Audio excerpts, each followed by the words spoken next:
新北新店的车潭国小边仔有6丛面包树，因为会落叶啊、甲落果子，这后来我讲要甲树啊刷走，有无共意见。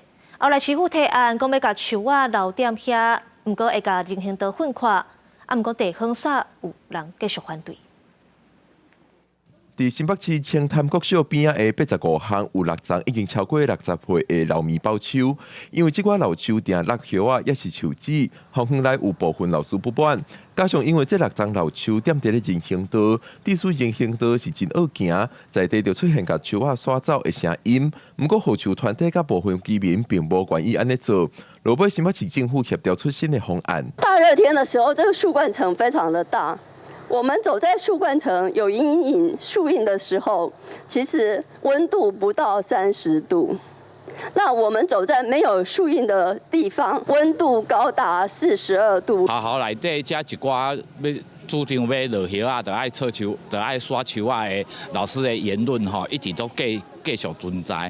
啊，里长嘛一直坚持这个人行道爱刷树啊的立场。啊，阮真欢喜1月4号这个阳光处这个方案提出来了，算做皆大欢喜。讲人行道也有，啊老树啊也有，啊机车格嘛不会刷，吼，等于说是3赢的方案。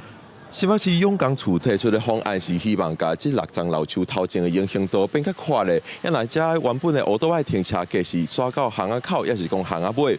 不过当地里长是煞有其他的看法，就是让我的里民、让学童、同学有一个更安全的行走空间，这是我里长该尽的责任吧。可是基于护团他们的诉求，然后我们尊重老树这样的一个基准原则之下。